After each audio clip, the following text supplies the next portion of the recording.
What up, everybody? Now tuned into the true definition of a sports fanatic. I'm your host, Brandon Lampley, back today with another live stream.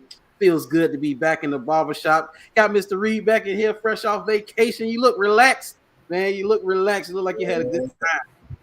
I had a great time, man. Great time. Glad to be back, and got a whole lot of news coming. Man, it's been so much. I think right when you went on vacation, I think that's when the Kevin Durant news dropped, if I'm not mistaken. I think right when you went on, that news dropped. The Rudy Gobert got traded.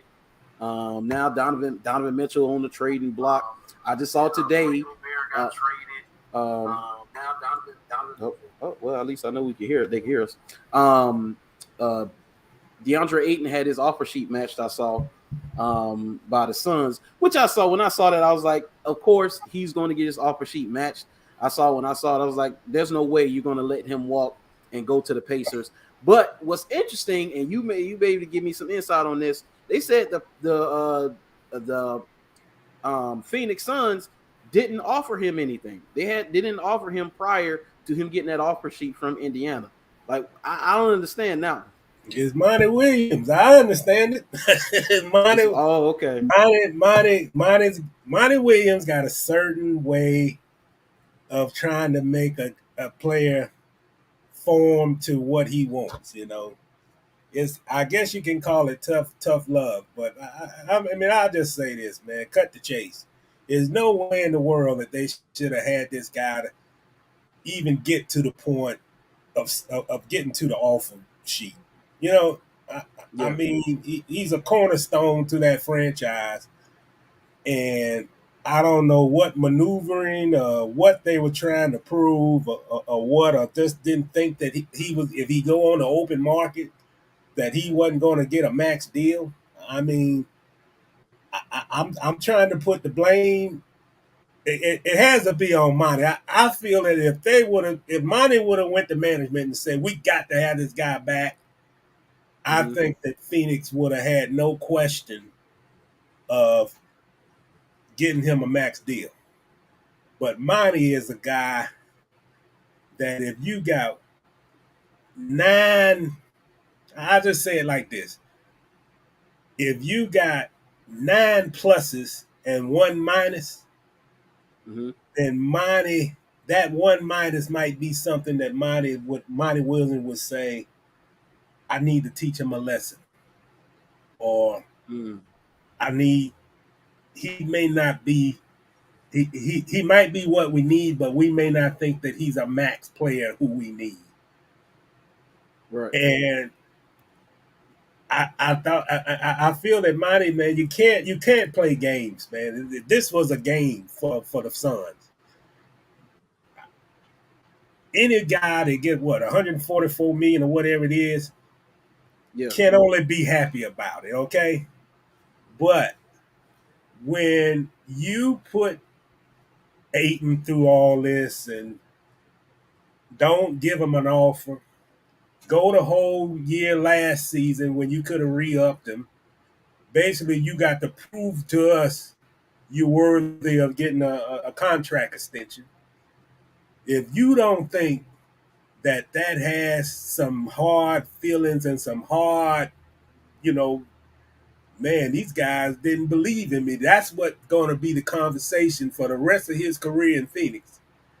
And it didn't have to happen that way, you know? Yeah.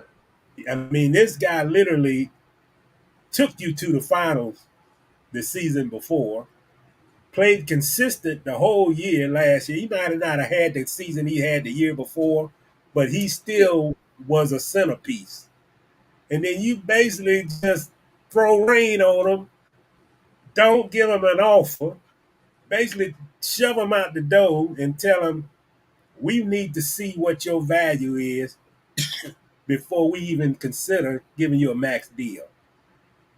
And that's the kind of thing that tears up a locker room. I done seen a locker room get torn up because of dumb front office decisions that permeates a locker room, because it's either this, they don't have a commitment to win, or they playing politics and games that they don't want to pay when they should pay, and you got a guy on that basketball team that's deserving of a max deal, and everybody in the world know it, but the Suns, then that stuff that it stays in your locker room. Now, Chris Paul is a great leader. Monty Williams is a guy that's got he's got the ear of that team. But it's hard to come up and sit your team down and tell them honestly, this is why we made this decision. You had to make a decision based on somebody else's forcing your hand, and that's not good basketball front office business wise. That's not the way you conduct business, and he's going to remember that. Absolutely. And I mean, you brought it up before because you read body language very well. And towards the end of their season, the way DeAndre's body language was, and kind of how they were on the sideline, you pointed that out. That something just doesn't look right. Whatever it is, it's an issue, and it looks personal. And this right here shows you that, it's most likely probably personal. I can tell you this: I don't believe Aiden and Monty are the best of buddies. Yeah. And I can tell the body language between the two. It's not that he tunes them out, but sometimes if your message is always the same, and then the message go through the locker room, and then it comes back to you like Aiden, and he don't say it to you directly, then that's how the issues get started. And Monty is a motivator. But everybody you have to motivate in a different way. And, I can tell you straight up what Monty said. Oh, he's the number one pick. He's got to prove it to me.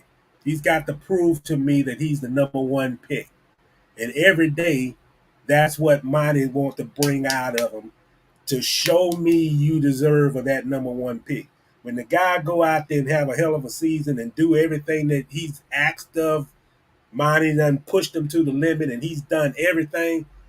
Monty comes back the second season and have the same type of, I need more from you. I need you to prove to me that it's understandable the first year, but the second year, that's when you start tuning them out, and that's when the player have a problem with the coach. And that's the type of guy he is. He can push buttons on certain players, and certain players may not need to have the same button pushed year after year after year. And that's the kind of that's the kind of coach he is. Sometimes he can bring the best out of you, and sometimes he can bring a combustion that I'm sick of this. Yeah. So now you have to wonder, like you said, what that locker room is going to be like, because it's obvious what happened in that situation. I seen where he can't be traded at least for 1 year without his consent. And then I guess after that it's fair game. But it's going to be interesting because I'm like, what did they think was going to happen when he hit the open market? Like he was going to get that deal. It's very obvious he was going to get the deal that they matched. And that's when you have to put your basketball brains on the table and don't let overthinking this make your decision making. You got to put reality on the table and push aside that we're at the upper hand of this. We control the narrative, and I think the Suns, even though they got them back, I think they the one that like they got egg on their face. It's like, I mean, it should have never came to this, because don't think that in as the toughest division as that conference, the Western Conference, that you don't think that teams like the Lakers and the Golden State going to use that against the Suns when it comes to free agents. It may not happen this summer, but that next summer, and they're going to say this, and they say it all the time, that the league got vultures, and the league going to say, man, do you see how they treat their best player? Yes. They don't appreciate you. I mean, they allow another team to force their hand to sign them, because they don't want to look stupid in front of the NBA world. They don't care nothing about you, and don't think players don't see it, don't recognize it, and that's how basically that's how you can destroy a good team by being dumb, making dumb decisions. Yeah. Yeah, because it's obvious DeAndre Ayton is a centerpiece of the future. And so he would have been that in Indiana. He's that in Phoenix. No matter where he would have went, had he went anywhere else, that's what he would have been. Now, who knows? Is he going to fully develop into what he could be? But for now, I'm going to bet the farm on him. I'm going to pay him that money and bet the farm on him, and let him develop, let him get his man body because he's still thin, so he's going to get bigger, just like Embiid did, just like Anthony Davis did, just like Dwight Howard did. So long as he keeps adding to the tool bag, he's a big man who can run the floor and he can defend wing players. Come on, man. And you know what? This when it comes to show how good of a coach is Monty Williams, because he's got to be the coach who take him to the next level, and he's got to be that guy. We don't want to see Aiden doing the same things. Maybe Right. Take more shots on the perimeter, handle the ball a little better. We don't want to see just the dunks and the putbacks and the the step away jump shots and that kind of thing. So it all go hand in hand, man, because if they get KD and don't make it to the finals or win a championship, it gonna come back on the coach and the GM if they don't, and don't think KD ain't watching this. Now the only thing I could think of is that they were saving money. I'm pretty sure when they had that press conference for the first day of camp that somebody gonna say, was it the reason that you wanted to create more cap space to sign a guy like KD? They might use that, but still, you don't throw your guy or under the bus or whatever you want to call it, and have some other team force your hand to make a decision on one of your best players, and don't use the KD thing as an excuse. But I believe that's a readily available excuse to make that we had some cap concerns. That's how they say it. So I don't know. It'll be interesting to see where KD, if he goes to Phoenix. Yeah. It'd be very, very interesting. And a scene where I think it was Shannon Sharp talked about. He said, LeBron James gets criticism left and right. So he says something and people dissect it. I mean, he could say, I don't really like cake, I like pie, and they're gonna have a whole segment on ESPN on it. He said, but when are they going to give some of this smoke to Kevin Durant? Because last couple of years it's been a failure. You wanted a title in Brooklyn. You didn't get that. It's been a failure. So where's the criticism of Kevin Durant? Well, let me say this about KD, man. He's got to mature. He's got to stop thinking about what people say. No matter what, if he ended his career today, he's going to go down as one of the best pure shooters in the league. He already got that. But KD got to stop being, I don't even know what the word. You got to be strong-minded. I would like to see the KD the same KD that go back to the KD that played at University of Texas at Seattle when he first came in the league, and say the first couple of seasons at Oklahoma City. He's got to go back and be that KD. That KD only worried about being a basketball player. He didn't worry about what Stephen A. and all me and you and everybody in the world was saying about people on Twitter and all that. When you start listening to the outside noise, it makes you feel like you're not confident in you. And he's thinking about the narrative, but he's not thinking about creating his own story. And he's got to go back to creating his own story. If you're going to go to a team, then it's going to be on you, just like it was in Brooklyn. You can't go be a safety net. You got to go be the man. If it don't work, you're going to get the criticism. You should get the criticism. LeBron get it, but he ain't, let me go find another team to play for. So he got a man up. That's basically it. And tune out the noise and go out and do what he do. Even if you go back to Golden State, man, just play your role, help the team win another championship, and don't worry about the soap operas noise. And that's the Yeah, thing. I think I don't know what flipped the switch, but something flipped the switch that he's worried about image consciousness. Maybe I don't know. Maybe he think he should have more endorsements. Maybe you think he go to LA and see LeBron on a billboard sign and don't see himself on one. I don't know, but it just seems he's at a stage of his career where he don't feel like he's getting enough of the limelight, and he's creating stories for himself. So I don't know, man. yeah. The only thing that Now, took that out, win championships and create your yeah. own narrative. How much of this though, him and Kyrie wanting out, Mm-hmm. and how much this has to do with Steve Nash? Because from everything I've heard is that Steve Nash is not a good coach.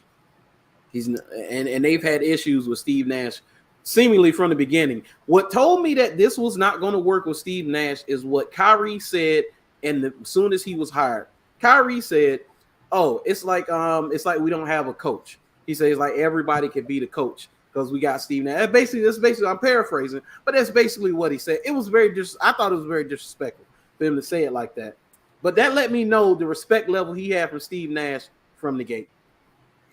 Well, the problem is this, man. I don't know how good he can become a coach, but right now he's a young coach who's learning to be a better coach. And when you in a Brooklyn Nets situation where you're talking about winning a title, then you don't have a rookie coach that's trying to learn to be a good coach, and that is not the ideal situation for him. And no, he's not a good at this. I would say honestly, he's not a good coach at this level right now because he don't make enough adjustments. He don't change up things to make it difficult for the opposing team. He don't switch his defensive around. He don't provide enough help. He don't get guys all screened well enough. They don't rotate the ball on the opposite side of where the weak side coverages is coming from. There's a lot of things that he could have done to get them more open shot, because there's a lot of times when I watched the Nets, they were one-on-one basketball team, and there's nothing that he did to change it. The ball stuck. You knew where it was going. And when they played the Celtics in that series, I mean, he got out coached. I mean, he didn't make any adjustments. And when the Steve Nash, the great point guard, and you can't make adjustments, I don't think the coach at Golden State having problems making adjustments, the right adjustments. And even if he had to learn, at least he's got assistant coaches on the bench that he listens to. He may not know the answer, but somebody on the staff know the answer. So those are the things you have to do. If you're talking about winning championships and you got a KD on your team and Kyrie, and you you got a, I don't know, you got a situation. I believe the Nets let their best coach get away to Boston. If you want to know my opinion. Yeah. And I think that this was too big of a job for him to start. Yeah, exactly. I think he needed. It's like Jason Kidd. Jason Kidd started in Milwaukee. He got his feet wet. He had his issues, but he learned from that, and now he's an even better coach in Dallas. Now he's improved a lot just from watching Dallas. I like what I've seen from him and his improvement. I think that Steve Nash could have a similar jump. It's just that him coaching Kevin Durant and Kyrie Irving, I mean, two personalities where Kyrie's a different kind of dude. Let's just be honest. He's not for everybody. He's a different kind of dude. And then Kevin Durant got that diva mentality, and he's incredibly thin-skinned. So I'm pretty sure it was very tough for him to manage the egos as well as coach basketball. So that's probably wasn't the best. He probably need to go coach the Orlando Magic maybe first, and then jump to that. Yeah, maybe they'll get 13 wins or something. So yeah, maybe that might be where he should have started at with the Magic.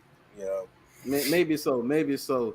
But speaking of the Magic, see, there was a story surrounding the Magic of Mr. Chet Holmgren, and Mr. Holmgren said that supposedly he reportedly tanked his workout with the Orlando Magic because he didn't want to be selected as the number one pick. And I heard a little bit about this, and I was like, I don't know, is this real? Did he really feel this way? I was like, I don't know, but let's check out this article. So it says the 2022 NBA draft opened with a surprise when Duke Blue Devils standout Banchero went first overall ahead of Jabari Smith Jr. and Chet Holmgren. While it was always considered to be a draft with a defined top three, most draft boards had either Jabari or Chet going to the Orlando Magic with the first pick. Ultimately, Chet was selected by OKC Thunder at number 2. Jabari went 3 to the Houston Rockets. Holmgren was expected to be a fantasy pick for the Magic if they decide to pick him over Paolo and Jabari. His skill set is extremely unique, and he does project to have a higher ceiling than others. The cherry on top is that Holmgren's childhood best friend, Jalen Suggs, was already in Orlando. Chet is now with Thunder alongside Shai, Gilgeous Alexander, Josh Giddey, Lou Dort, and other young players. They can all grow together, something Holmgren was aware of as he reportedly tanked his draft workout with the Magic to ensure he would be available to the Thunder with the second pick. He said, while it was never entirely clear to other teams that what the Thunder were going to do, there was significant suspicion amongst rival executives that Holmgren's camp preferred he land in Oklahoma City and not Orlando. According to multiple sources with the knowledge of the situation, Holmgren bailed early on the last day of his Orlando visit, conducting a brief on-court shooting workout that he cut short. He said, it seems Sam Presti must have impressed Holmgren immensely when the pair met during Chet's draft workout in OKC. The Gonzaga Bulldog will be looked at as a franchise cornerstone as OKC has already collected a great assortment of players in their rebuild. The Magic won't be sour about picking Banchero, but it must have been off-putting to see Chet ready to sacrifice playing with his best friend and being the first pick just not to be drafted by the Magic. The OKC Magic game next season may just have some extra sting to it. Now, listening to this, I don't. This right here, I don't. Even if he did do this, it wouldn't have mattered. Orlando wanted the guy that they picked. That's just. We're gonna be real about it. Orlando got the guy that they wanted. If they wanted Chet Holmgren, they would have taken Chet Holmgren. It's nothing he did that stopped them from taking him. Because if I feel like you're that guy, I don't care about no workout at the gym. No, I go back to the tape. What does the tape say? What does the tape tell me where you're going to project? Me seeing you doing a workout or whatever, you could be having a bad day. You could have the flu or something. Who knows? Your girlfriend could have broke up with you. You just ain't feeling it that day. So him supposedly tanking, no. Orlando got who they wanted, and OKC was grateful that Chet fell to him. Well, I'll just say this about the Magic, man. It is considered to be the black hole, one of the black holes of the NBA. And we discussed Orlando a couple of times during the shows over this past year. And I still say, I agree with you also. Banchero is a great player. I think they did themselves a great service drafting him number 1. But I'm going to hold the Magic to a 3-year window. You cannot win in this league if you're not willing to spend money. You have to get veterans to surround these. They got a whole roster full of high draft pick young players. And in order for that franchise to ever get to a level where they can be a 6th, 7th, or even an 8th seed and just go from there, they got to spend money, man. You got an owner there that don't want to spend. You don't want to spend any money. And they got one of the big, I won't say they got one of the best. They got a nice arena. They got a nice city in Orlando that's, fans been kicked down a lot that they want to. They're going to go to the games, but they want to see winning basketball. And when you play in that Eastern Conference with you got to go lock up heads against, 76ers and Milwaukee and those type of teams, then you got to go out and be just as aggressive than trying to get the lottery pick to also try to entice some type of, not to say the top of the crop, but try to make an effort to get Yeah. some type of Yeah. presence that'll make a person interested in come seeing your game that's not in the Metro Orlando. And it's all about being serious about winning, because they've tried, they've done went young, they done tried it, they done went back, they done, it's just like it just start, restart, stop, restart, start again. And it just like your hands, like, okay, they doing it again. We rebuilding. No, you can't build a franchise like that. Put some Yeah. talent around your number one pick and make a 3-year plan. Yeah, absolutely, absolutely. So it sounds like the ownership for the Magic is they Mike Brown South, because that's Mike Brown's. They cheap. That's his reputation. So it sounds like the Magic got the same reputation as the Bengals owner.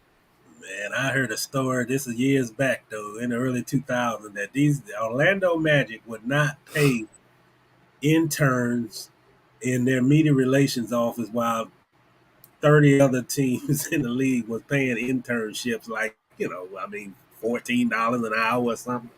Mm-hmm. They were not. They hadn't. Well, like the only team in the league that wouldn't pay their internships in their media relations department, and it was all because of the owner. Yeah, well, it is what it is, man. There's a So lot.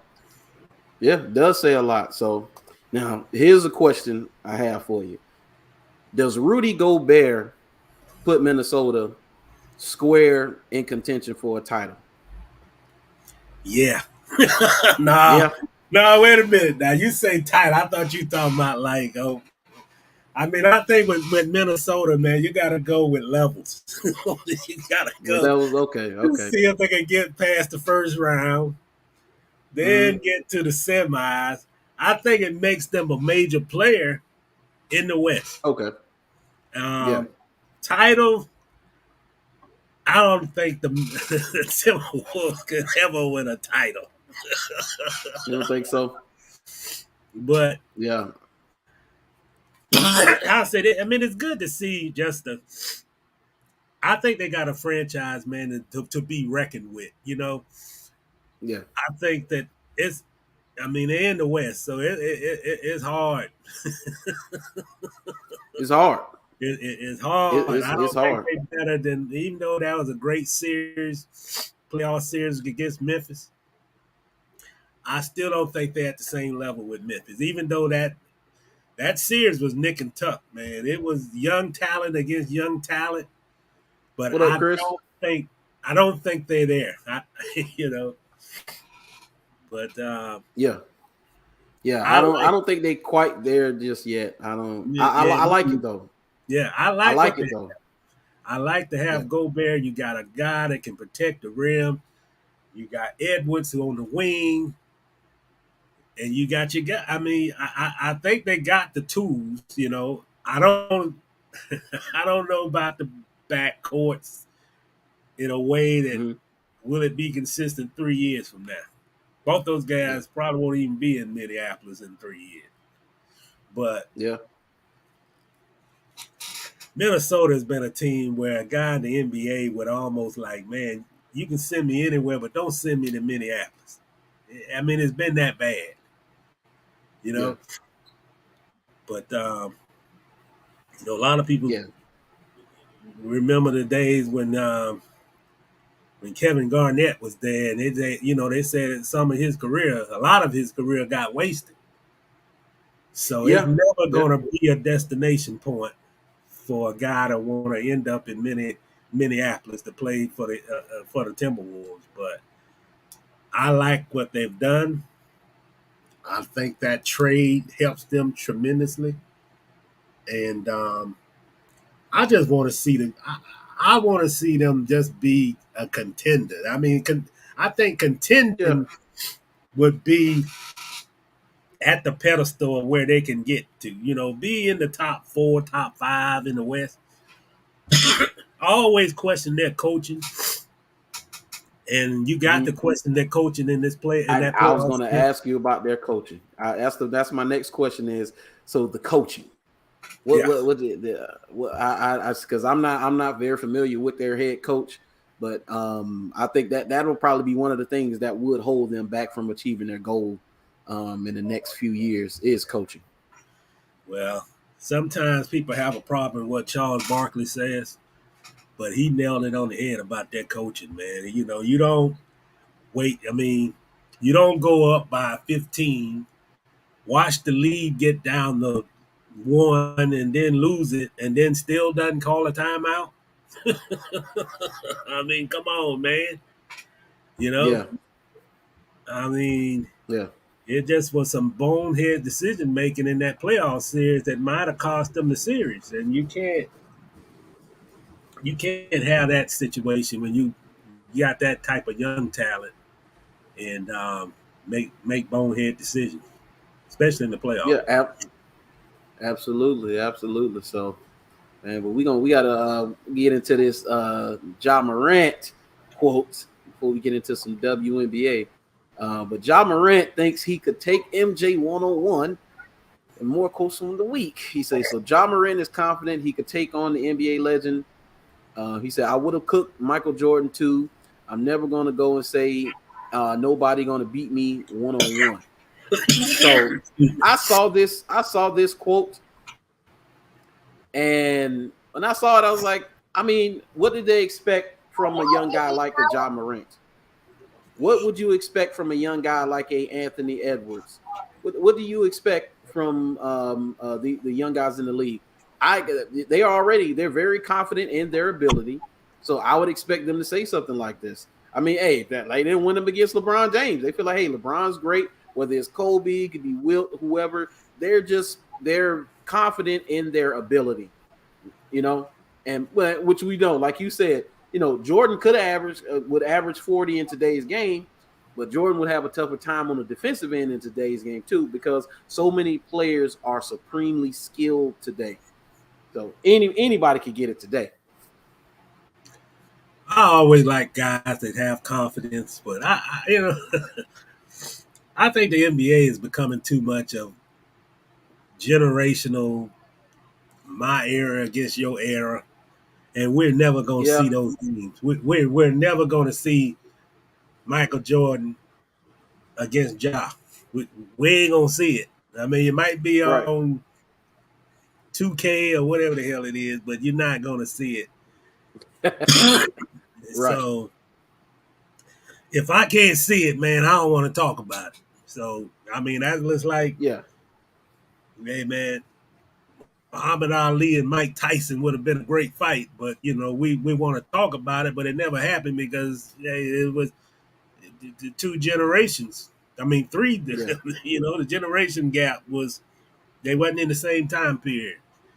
But yeah, that's what sports is all about, man. It's about a great conversation when you're at the table, and you maybe your old pops would talk about something that happened in his era, and you sit at the table and you talk about your guy in your era, and it's just hey, I think he would have did this. I think he would have done, and I think that's what the NBA is right now. It's like I think Michael yeah, Jordan was a great player, and I was one of them guys that sit in front of the TV and was impressed every night from what I saw MJ do. This kid yeah, from Memphis, Ja, I've seen some things that I don't think Jordan could do, but yeah. it's a different game. There's a It's a different game. different teams, different game, and you just got to appreciate the talent that's on the floor. When you watch the games on TV, you just got to be entertained, and I just think that's what they are. They are entertainers, and Yeah, when you watched ball in the 90s, you were entertained by MJ. Right now, you watching it in 2022, 2023, and you got a guy like Morant. yeah. Hey, man, that's what it is. We can Now talk the only about thing is, Simpson against Mercury Morris or somebody, but yeah. that's what it is, man. Yeah. Now the thing about this is that people are joking. They say Ja got these quotes, and yeah, hey, I like the confidence, but Does he know Michael Jordan? Does he not know Michael Jordan will roll up on him with his sneakers on, ready to go? Hey, they did the been NBA, done before. It's been done before.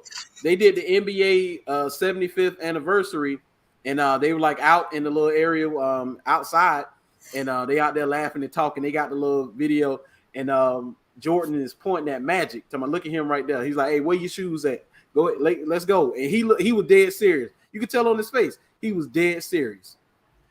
I'll tell you what, Brandon, there's a lot of basketball being played at UCLA right now as we speak.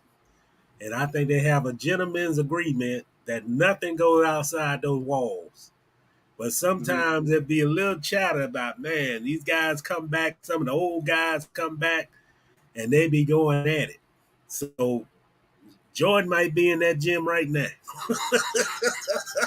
Hey, he could be.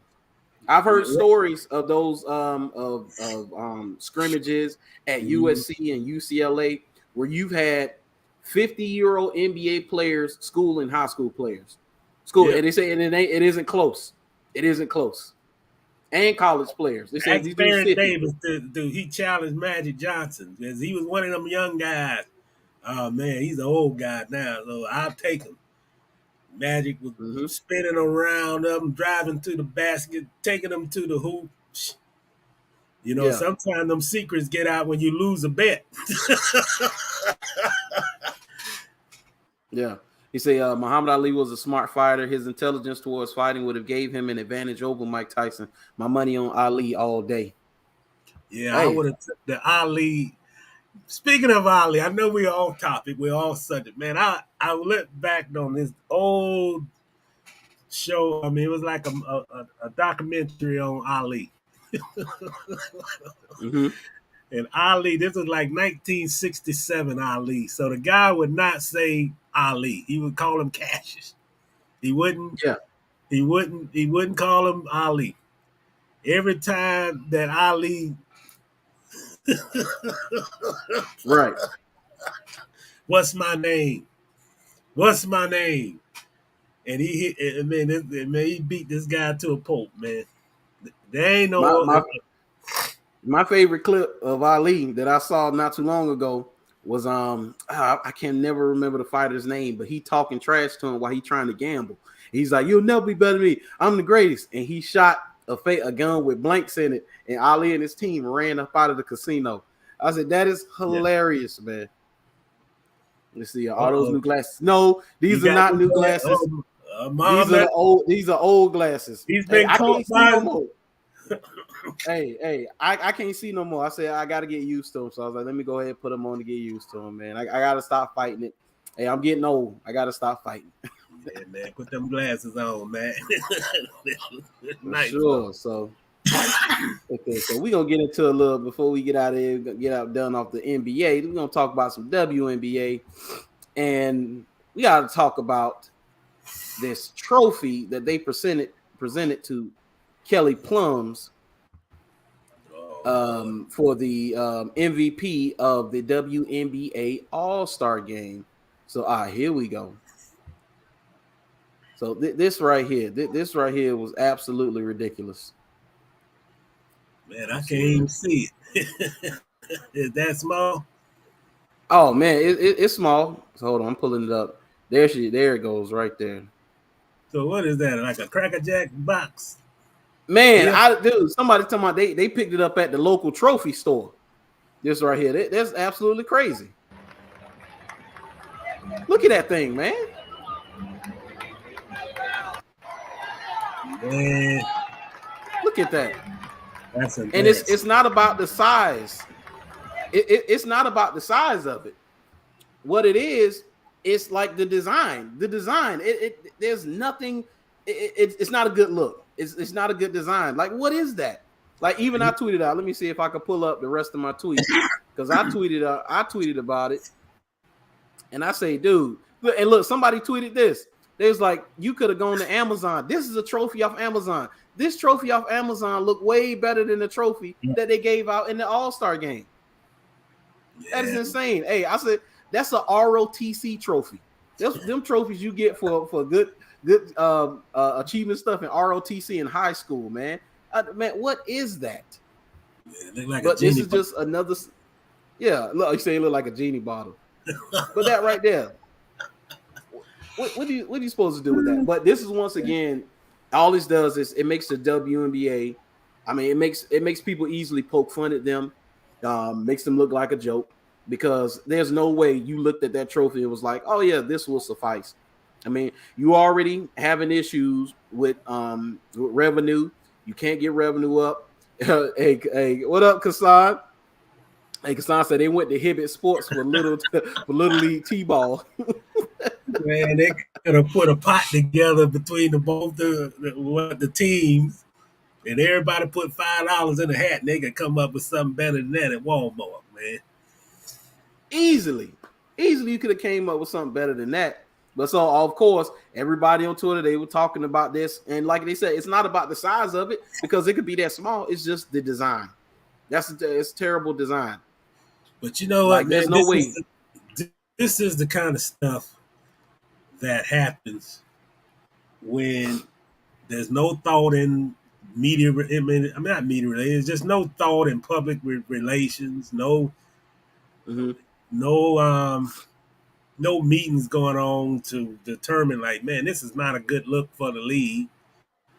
And I swear I saw they had a 3-point contest. I guess that was the day before this game, and it looked like they were at the like a convention center where you Yeah. have, like, if you're in NBA All Star game and you got the interactive game where the kids go play, and it's like they had it in the middle of all the. Yeah, I mean, it's like they look like they were at a playground, and it was a 3-point shooting contest, and it's like I I feel the NBA, man, it's time for the NBA to step in, use some of them billions that they have, hire a real PR firm to handle that league image and change the league around if you're going to be associated with the WNBA. If you're not, then so be it. But I Yeah. feel that the WNBA is a branch of the NBA,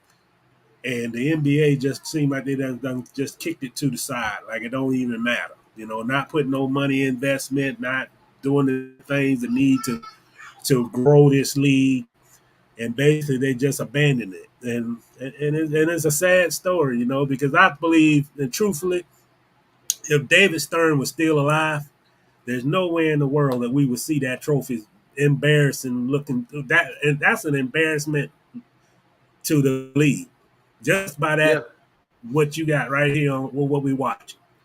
And I think a commissioner like David Stern, he knew the importance. It didn't matter if it's attached to us, it's a part of us. And if it's going to Yeah. be a part of us, then we're going to make it, we're going to put the effort into it so the game can transcend this, it's like a part of us. And we don't want to be a laughing stock in nothing that we put our hands on. And I just think this commissioner he's a good commissioner, but I just don't think he gets what the look looks like and the image and everything that's dribbling with a basketball that's in a league in this country is all a part of the same umbrella. And I don't think that he gets it, because that's an Yeah. embarrassment. I mean, I've Yeah. actually seen trophies won at AAU camps, and they don't have nothing look like that. Yeah. But let's be honest though. I haven't seen Skylar Diggins Smith representation in commercials, movies, or advertisement on platforms.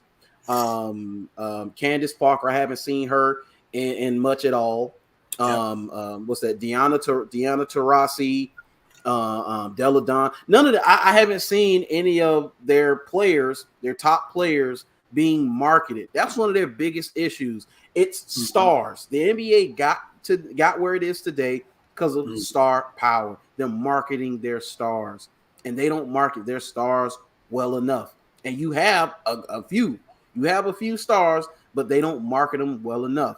And I don't know if it's the I want to not say ownership, but the officials, the heads of the NBA, WNBA, So the people who like whether it's commissioner's office and those people who are in charge of making things happen, it seems like they allow teams to operate independently for the most part, but they put too much of a premium on social justice things and social justice gestures and things that really don't help you grow the game. Because if we being honest, we talk about it all the time where those things are empty gestures anyway. I mean, they have nothing to do with your game, and most people don't want to see those things. I mean, hey, it is what it is. I'm not saying that you're an athlete and you can't have an opinion. I'm not like Laura Ingram and telling you to shut up and dribble. No, you have your opinion. It just don't need to be always a part of the game. Now, Brittany Griner, I understand that. That's one of your own. You want to call attention to that. I'm fine with that. But every little thing, you do that way more than you actually market your stars. You put way more effort, time, money, and investments into those things instead of actual basketball. And I think that's one of their issues as well. I think out of all the What leagues up, in the Ness? league, I think this league should be the one that go on. There's no way in the world that these players should ever agree to a collective bargain agreement where they're riding on commercial flights, getting a No plate, security. no security. There's no way in the world. And I'll say this: if there's any league that should go on strike, it should be these ladies in this league because they're not getting treated as professionals. Yeah. By not by any stretch. But Yeah. I would not sign a collective bargain agreement, and they're getting the treatment that they're getting, and they're not getting much of a salary either. No. They whoever's at the top need to go. They need to put actual business people in those spots. You can tell they don't have business people there because if, Yep. like you said, NBA get you hire a PR firm and get you some real business people that's about the bottom line and about the dollar. You can tell that they're not about the bottom line and they're not about the dollar. And I would believe that they would be more about the bottom line than the dollar if they didn't get that 10 million from the NBA.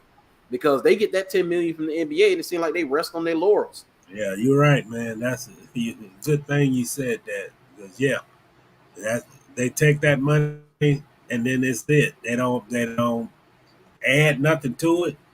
They don't bring forth any awareness to their game. They don't try to get younger, like young girls interested. I mean, they got a Yeah, market in this country, you know, they do. to invest in this game, expand the game, and I never see anything about WNBA players doing this event at schools or anything like that, this camp this summer or anything like that. So you have to Yeah. expand the game. And I would recruit internationally more. I would they just like the NBA has they got the leagues in China and they do stuff in China and they do stuff overseas. Mm-hmm. The WNBA needs to be doing events overseas. You want more, you want girls all over the world picking up a basketball. That's what you want. Because the more young girls pick up a basketball, the more players you're going to have to come to your game to develop in the stars and to grow the game. I like to look and see like if they got the Forbes evaluations. I like to see Mm-hmm. like what is the most profitable WNBA franchise and what they gross per year. I bet it's not even $1 million, and that's the most profitable team. They Yeah, probably beat Sparks or the Chicago team, but and it's what you said. They don't market themselves. They don't increase their value, and they're just going through the motions, yeah, I mean, how do you not promote Candace Parker? I mean, yeah. you I when they won an yeah, NBA championship, she's well spoken. She's on NBA TV, and you don't promote that. yeah, yeah. And she's good at commentating. Yeah, So let's see. It almost seemed like whomever don't want them to succeed. The NBA is a big dog now more than ever, and it appears like the NBA doesn't want to share that crown. I won't say the NBA doesn't want to share the crown. I would say that the WNBA, don't want to do whatever it takes to get some of that shine because they're not doing enough, man. They're not. They're like the NBA give that 10 million. They can do more. Just like you said, Mr. Reid, they can absolutely do more. But the WNBA itself has to do more too. Because if they don't start doing more, I see what the NBA view them as most likely. The commissioner, Adam Silver, yeah, he's different from David Stern. So I'm pretty sure he probably views them as a money pit. He doesn't view them as something that's an asset just yet because they haven't made themselves into an asset because they're not making the money. But to make the money, got to market, got to grow the game, market your stars, and then you won't be finding your one of your teams $500,000 because they want to charter fights for their players and not have them flying commercial with no security during the back-to-back. Yeah, that's unheard of for a professional. Even the soccer team, minor league soccer team fly on planes, man. That's chartered, not Delta. And they got to get a connection in Atlanta and get another one in Dallas before they get to LA. Right. And then somebody's luggage gets lost and it's in Utah. I mean, come on, man. That ain't the way you conduct business, not with a professional league. Yeah, absolutely not. So, man, we're going to put a pin in that right there. And I forgot we're gonna talk a little Tiger Woods. It's gonna be the first time on the show I talked about Tiger Woods. So, but first we're gonna get into a little hockey, and we're gonna talk about Evander Kane. And I want to talk about Evander because we talked about Evander. Probably I would say it was a few months back where his ex-wife claimed that he had been abusive to her. He was a danger to her and their daughter. He was gambling on games. He was out in Europe gallivanting with bikini models and not buying. She said their daughter didn't have Pampers and formula, and he was spending all his money on other women. I mean, she really blasted the guy, seemingly trying to end his career, which was so dumb to me because his money is your money. But now it's his ex-wife. They finalized their divorce. And she lost sole custody of their daughter, and now Evander Kane had sole custody. So, but she has been recently reunited with the daughter. And so it says Evander Kane's ex-wife is seemingly reunited with her daughter Kensington just weeks after losing sole custody of the child to her NHL player ex-husband. According to Anna Kane's recent Instagram story, she posted a number of adorable pictures with the 1-year-old baby girl on Friday, despite losing custody of her to Evander in early December. At the time, the former couple were going through a bitter, nasty divorce battle that ultimately resulted in the two appearing before court for emergency custody issues. Following the court's decision to grant Evander sole custody of Kensington, Anna posted videos depicting her estranged husband allegedly pointing a gun at her, videos that have been since argued to be staged and taken out of context. She posted videos taken intentionally out of context from a professional photo shoot both parties participated in back in 2020. Evander's lawyers argue after the video went viral. Say, it doesn't matter what I say or what any of his victims say, there will always be some excuse followed by a lie, Anna said in defense of her following the video. Just like now, this photo shoot I was apparently involved in. He said, while Evander was granted sole custody of their daughter, Anna was ultimately granted professional supervised visits with Kensington pending a psychiatric evaluation that, according to the photos of her and her daughter earlier this month, she evidently cleared. Say the concern in court was and is Mrs. Kane mental stability, potential untreated mental health issues, and the effects of the same of the parties of young daughter. Evander's lawyer Travis Kripelka said following the court's custody ruling. Say, I acknowledge I was not forthcoming about my pregnancy ending, but I was and still am terrified because I know this man is capable at the time in reference to allegedly faking a pregnancy before insisting that her and Evander had zero regard for her or their daughter Kensington. We were not given any support at all. After the day he decided to leave me, I found out through social media he was in Europe with another woman, Mara, who is now pregnant with his baby. Who Mara, he just had that baby was just born. Say it is not known if Evander was also there in the recent pics of Anna and their daughter, or if it was just Anna Kensington and the professional supervisor ordered by the courts for every visit. And I do stuff like this.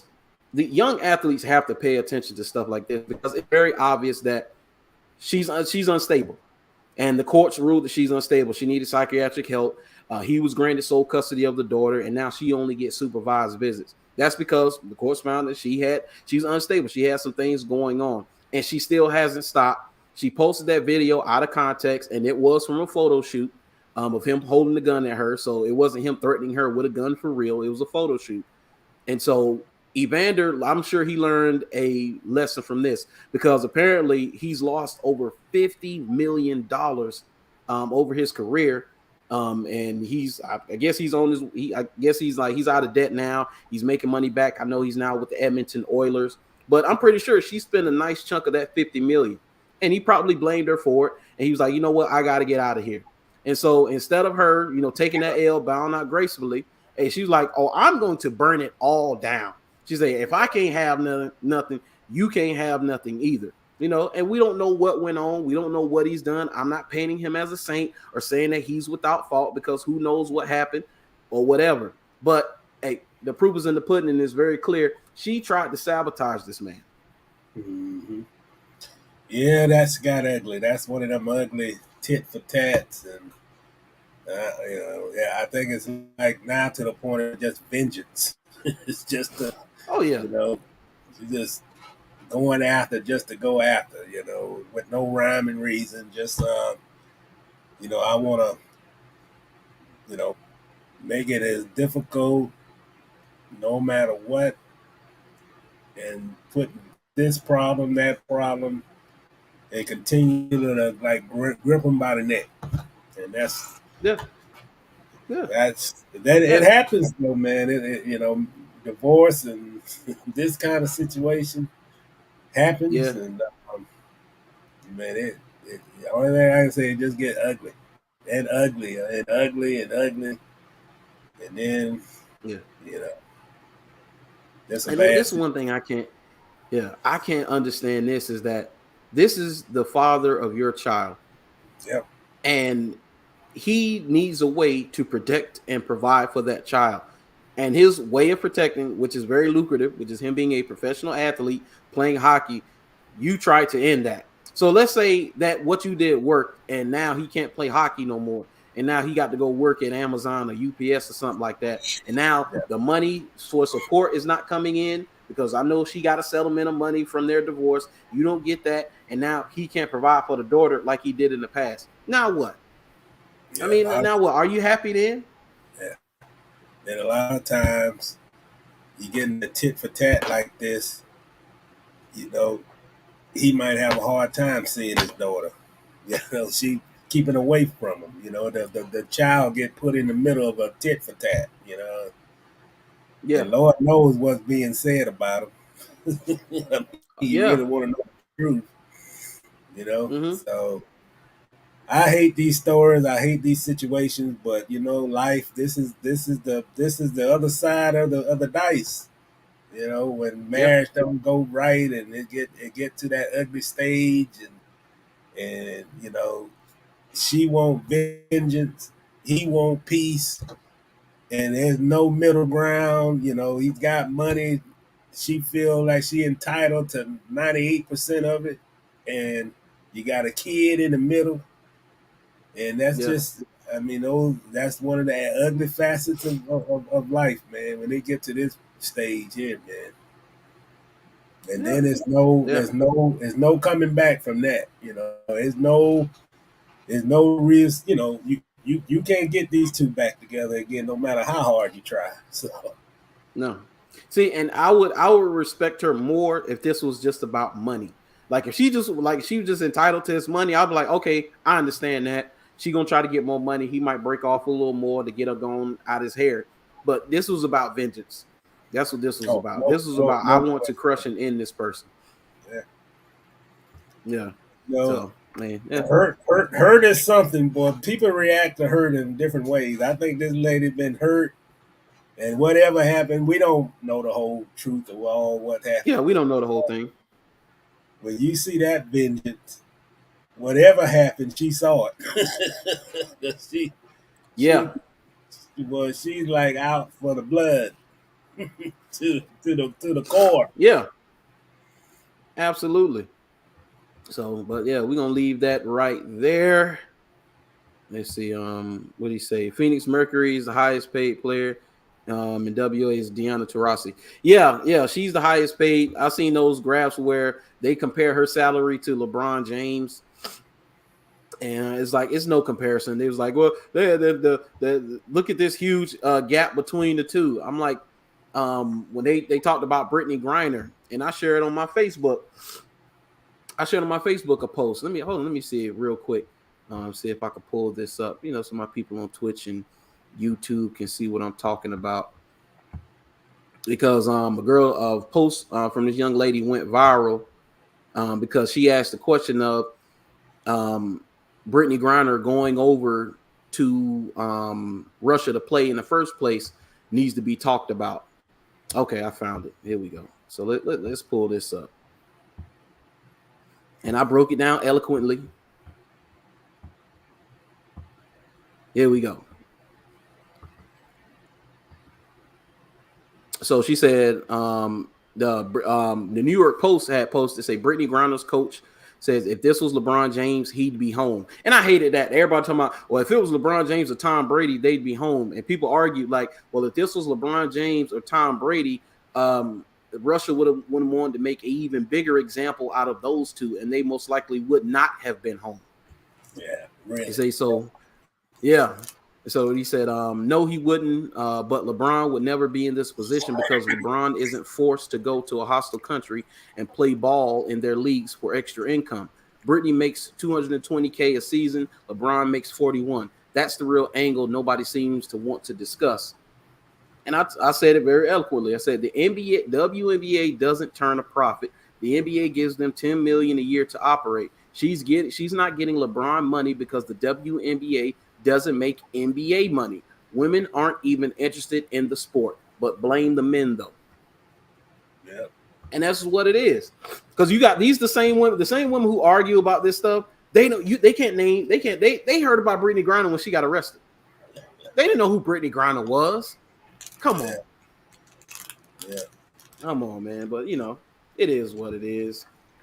But we're gonna move on, and we're gonna talk about Mr. Tiger Woods, which I see. What is it? Was it the British Open? I think he didn't make the cut today, and injuries are catching up with Tiger Woods. Man, it's sad to see.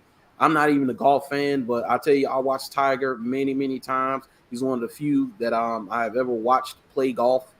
But you know, those injuries are piling up. It's hard for him to even make it on that terrain on some golf courses because, you know, from his legs to his back, you know, it's becoming very tough for him. But he said, Phil Mickelson says he respects Tiger Woods' criticism of players who left the PGA Tour for Live Golf. So before the start of the 2022 Open Championship, Tiger Woods said golfers like Mickelson, who left the PGA Tour to join the Live Golf, had turned their back on what has allowed them to get to this position. It's a Phil Mickelson isn't starting a war of words with the fellow golfer Tiger Woods. Early this week, Woods criticized a growing group of PGA Tour players, including Mickelson, who have accepted suspensions to play the Saudi-backed Live Golf Invitational Series, telling reporters that they had turned their back on what has allowed them to get to this position. Mickelson, who is playing with Woods at the 2022 British Open Championship, was asked about the criticism on Thursday. He said, I certainly respect his opinion. Mickelson told reporters, according to the Washington Post, I have a lot of respect for him. I respect his opinion. I think everybody's going to have strong emotions and opinions about it, and I certainly respect his. In June, the PGA Tour suspended 17 golfers who appeared in the Live Golf's first event, including Mickelson and Dustin Johnson, a former Masters winner who resigned from the tour ahead of the suspension. ESPN previously reported that Live Golf has ties to the Public Investment Fund, a sovereign wealth fund that makes investment on behalf of Saudi Arabia. The country has long been condemned for human rights abuses. While Mickelson, 52, has faced heat from the PGA Tour, he told reporters he couldn't be happier to have joined Live. He said, I made the right decision for me. He said on Thursday, according to ESPN, I'm excited about, like I say, having the opportunity to play competitive golf and have it in my life in a more moderate scale to where I can do some things outside of that too. I freed up a lot of time as well. He said, I couldn't be happier. I think it's really been good. I can't wait to get to New Jersey and play another event there. The player experience, the experience of those events from a player standpoint is a 10. You can't get any better. Look, it's not my job to explain or help you understand or whatever. It's just I couldn't be happier. Say the 2022 British Open Championship started Thursday at Scotland's Old Course in St Andrews and runs through Sunday. As of Thursday's afternoon, American Cameron young leg golfers to finish 8 under par. So I'm gonna let you, because you brought this up, so get your thoughts on this, and then now that I did a little research on it, so I'll go off of what you got. Yeah, I mean, I hate to see this guy because physically he's breaking down. I mean, the Yeah, injury, the car accident, and it's tough to play golf when you can't really walk. He's having a problem just walking. Let alone yeah, hitting the ball and watch it soar through the greens and all that. But I kind of said this to you, man. I don't like a guy.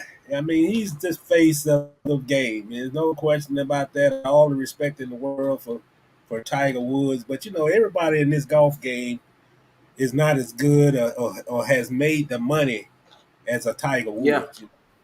And I've never been a country club type of guy, but I've also never been a guy who's going to criticize someone for trying to make more money. I mean, this is just the reality is we live in a world where if you're not making money as much, I mean, you're looking to better your income. So you're always going to look for something, whether it's a job or whether it's whatever. You sell your house, you bought your house at a price, you're going to sell it for a higher price to make a profit. That's just capitalism, and that's what the world.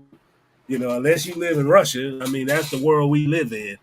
But for yeah, the face of the PGA tour, it's like something has been wrong with this PGA.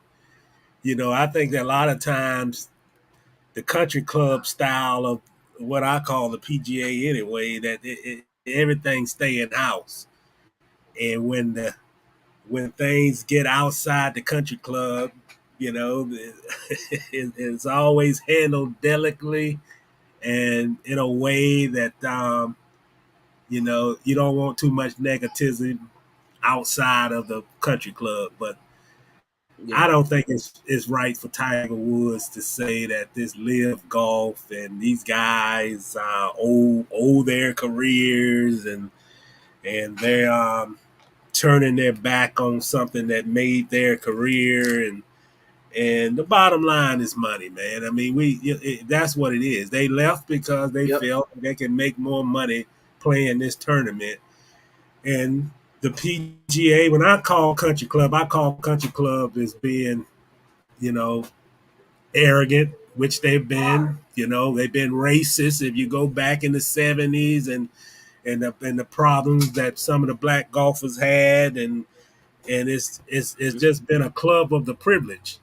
And when the club of the privilege get a challenge, it's somebody else's fault. yeah, And then you play the blame game. Instead of the PGA looking at itself on like what can we do to enhance ourselves on why are these golfers leaving, what do we need to do better, which might be increase the pot, so something, then it's just this blame game. And then no, you never gonna come back to the PGA, and it's just this. I mean, I hate to, I have to watch how I say things, man. But yeah, you can be in a world of privilege. It's almost like yeah, the Phoenix Suns doesn't like the Golden State Warriors, so we're gonna talk trash instead of trying to find a way to compete against them. And that's what. And then we're gonna yeah, get Tiger. I feel that okay, PGA, we got to do something. So let's go talk to Tiger and see can Tiger get the awareness out there that this is this live golf is horrible. It's the wrong way. It's going to destroy yeah, our game. So we're going to get the biggest voice of our game to talk down on it. And yeah, I don't like that. I just, hey, if they left to go to live golf, and if they strike out, then that's their decision. Then you go from there. But just to say that they owe the PGA their career and yeah, they should know better, And I'm not a Phil Mickelson. I'm not a fan of hardly any of them, to be honest. But I respect a guy like Tiger Woods because I saw, how he went through and became this mega golf star from the start with his dad. So there's a lot of regard and a lot of respect for him. But you know, to me, this PGA has always been a hands off. Um, don't talk bad about us type of social and whatever without nobody exposing their problems. You go back to Lee Elder. You know, Lee Elder had all kind of problems in the world playing on that tour, and they did nothing to alleviate some of those problems. But Yeah. and that's the thing I'm talking about. It's just like you got to come to some point to make your game better. It took a long time for the PGA to become diversity, exclusive, not this good old boy, country club where, they don't do anything to generate players that look like me and you to get them enticed in the game. They do it now because it's the right thing to do, but they didn't do it in the 70s nor the 80s. And it took a guy like a Tiger Woods who, he basically got people interested in the game that wasn't interested in that game. Yeah. And and I just think sometimes, and even for Tiger Woods, that this league, this PGA kind of using him to be their voice. And Absolutely. you shouldn't use him as the voice. If you know there's problems in your league, then find the problems instead of talking about, they did the worst thing in their careers, that they're hurting the game. They're hurting your pocketbook, but they're not hurting the game, because if I wanted to watch golf and if I wanted to see a Phil Mickelson, I'm pretty sure I can find a television dial and watch live golf. So they're not, you know what I'm Yeah. saying? So just because it's Mm-hmm. PGA, then it's a tarnish to the game of golf. And I just take it back Yeah. to this exclusive country club. Nobody talks bad about our game. Nobody leaves our game, and it's just that good old boy stuff that should have been dead 20 years ago. Absolutely. I agree with everything you just said. And now listen at this and listen to what you said. It's obvious what this is. Tiger's Yeah, a company man. yeah, He sounds like Stephen A. Smith to me. Stephen A. Smith is quoted as saying, I want to make as much money as I can for my bosses. That's a company man. And this is what he sounds like right here. He sounds like a company man, because now he's pointing his finger from his $1 billion perch sitting high atop his ivory tower. That's what he's doing. The yeah, PGA came to him and say, hey, this is not good for us. We need you to speak out on this, most likely. But instead of this is what you do.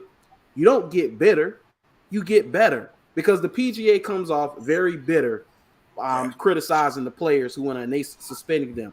Because, hey, after when they decide to do this, I'm going to go back to what Phil Mickelson said. Let me see, where did he say? He said, I couldn't be happier. I think it's been really good. I can't wait to get to New Jersey and play another event there. The player experience, the experience of those events from a player standpoint is a 10. You can't get it any better. Look, it's not my job to explain or help you understand or whatever. It's just I couldn't be happier. Phil, you don't have to explain anything further. I get exactly what you're talking about. It's better. yeah. It's better. What are you going to do to compete with it, PGA? Are you just going to sit there and cry about it and have Tiger point finger say, hey, you guys can't do that? Or are you just going to get better? Which one are you Yeah. going to do? Yeah, like increase your purses, give the same thing that Live Golf giving, and compete. Like the old Yeah. NFL and the AFL and a lot of other these leagues. It's like everything is not given. You got to earn your right. You got to earn your privileges, and sometimes you have to fight. And the PGA, Yeah. instead of being this good old boy country club, nobody tarnish our image, and it's just I don't know. That what shakes my head about the PGA. You know, they can't do no wrong. Nobody can talk about their game in a negative light, and nobody can leave our game and go to another golf circuit and expect to come back. You know, it's just I don't like that. That man, that's the 1960 mentality in my book, and Yeah, I don't they like. yeah. What they y'all the gatekeepers of golf now? Come on, man. Yeah, Yeah, and then you're yeah, using Tiger to be your sounding board to chastise those guys because they made a personal decision, you know, maybe betterment for their families or whoever. You know, we live in a world where it's like people buy lotto tickets for a reason, right? yeah. And I will say this too. It's understandable why Tiger is this way in his defense of the PGA.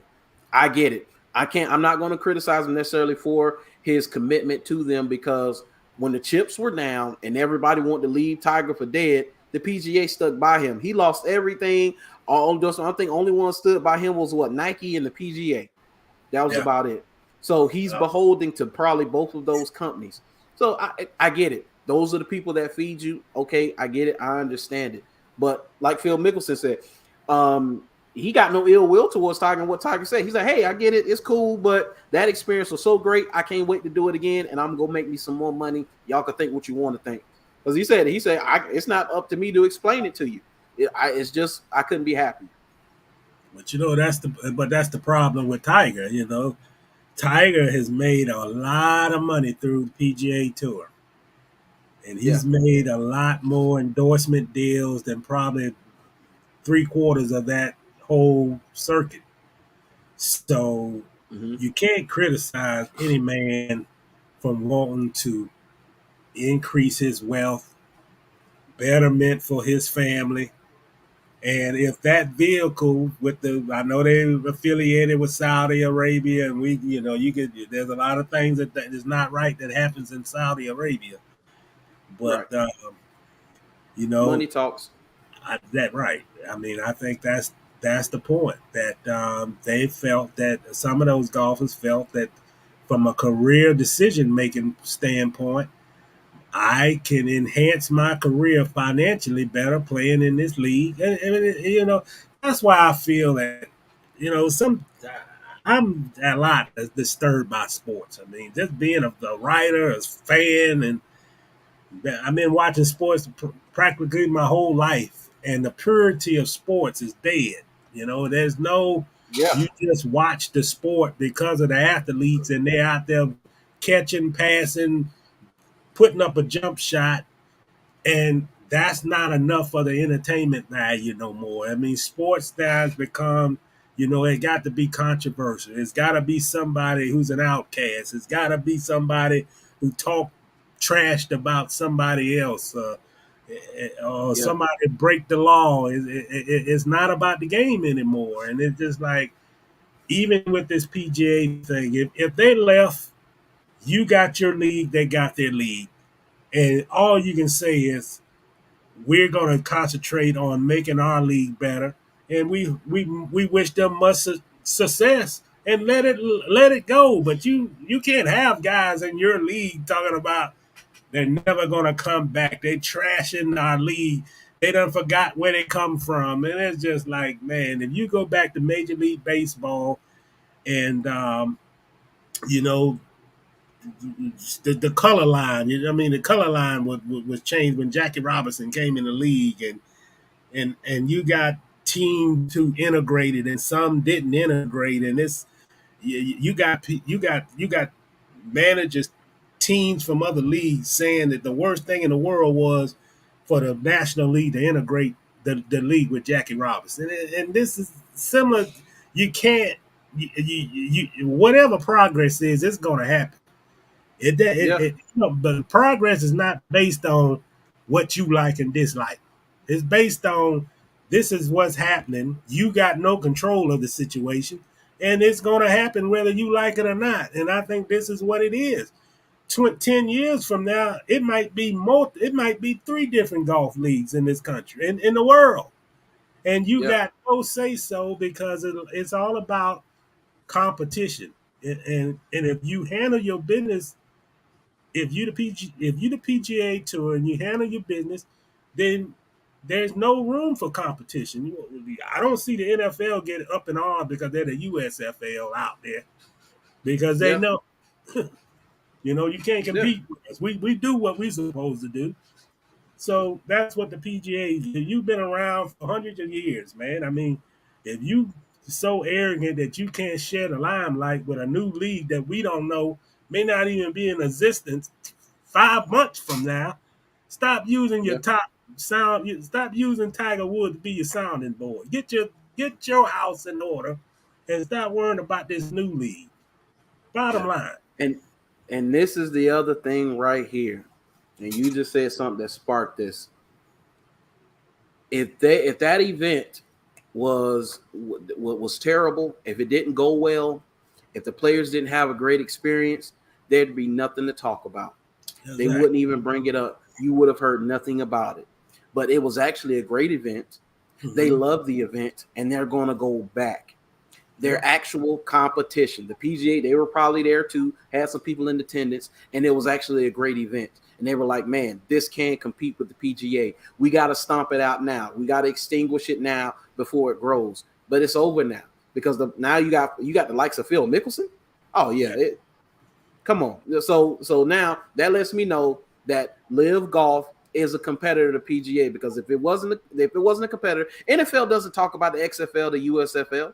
I don't hear nothing about it. Yeah. Don't talk. All I hear about is then when they sign their players. That's the only time I hear about it. Yeah. When I hear about the two, that's it. Yeah. So they better get ready because hey, like you say, Live Golf might not be here 5 months from now, or it could be 3 leagues 5 years from now.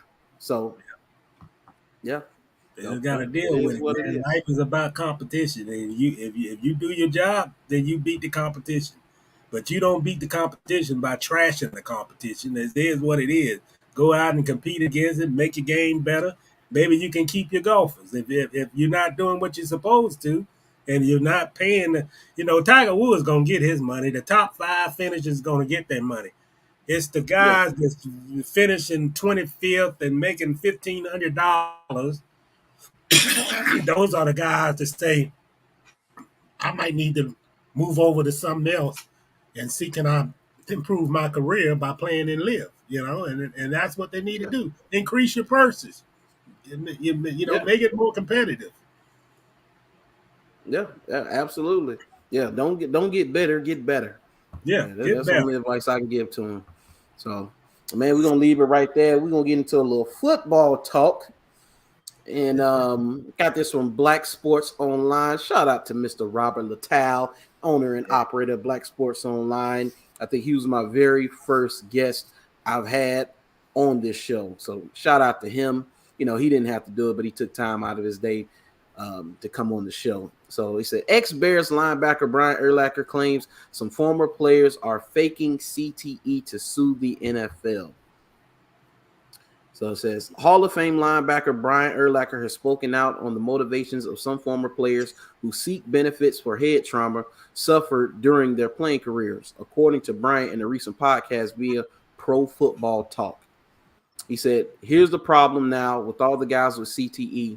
He said, if they do have it, I feel for them, but there's guys who say they have it just to say they could be in the effing lawsuit. It's rare to see so few words contain so many say it's rare to see so many few words contain so many flaws. First, there is no lawsuit. No one is suing the league at this point. The class action was settled years ago. The settlement makes all players who retire before final certification of the class eligible for potential benefits. Second, there's no way anyone can prove that they have CTE while they're still alive. It's a condition that can be diagnosed only after a person dies. So if a guy says, as Urlacher claims, that he has CTE, the compensation will come only after he dies and after an analysis of his brain confirms it. Third, the settlement has created a specific process for assessing a range of real cognitive problems for which compensation is available. If impairment can be proven, the player gets compensation based on the type of condition, along with a specific formula that takes the length of the career into account. Is it possible that some players could be overstating their health issues in effort to qualify for compensation? Sure, but the procedures surely have been crafted to separate phony claims from real ones to prevent, as Urlacher put it, guys who say they have issues just so they can be in this lawsuit. It's odd that Urlacher would make broad, reckless comments that could undermine the efforts of players to get fair compensation and that could influence fans and/or media to wonder whether some players are running a scam. How does it hurt Urlacher if other players believe they have cognitive impairment, if they hope to recover the compensation to which they will be entitled if they do?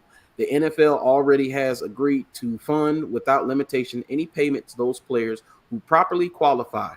It's not as if something making a false or exaggerated claim will result in less money for Urlacher. Faced with the massive lawsuit that potentially would have forced the NFL to allow full exploration of what it knew, when it knew it, and how it went about covering it all up, the league agreed to a settlement with very simple terms. If a player has a qualifying condition, he gets benefits. No questions asked. He doesn't have to prove that he got the condition from football. He doesn't have to prove that he wouldn't have kept playing football even if the NFL had fully disclosed all risks. He just needs to show that he has a qualifying condition at any point is in his life. He said this isn't surprising because Urlacher is MAGA now. Now, this right here, and I mean, you want to talk about uninformed, and you can make it Brian Urlacher possibly having CTE for even making this statement because there's, like they said, there's no lawsuit. The lawsuit was settled years ago. So what are you even talking about, Brian? And that none of this affects you. No dime comes out of your pocket. Whatever, if you want to go and get money from them because of some impairments or cognitive issues that you have, you can do that as well.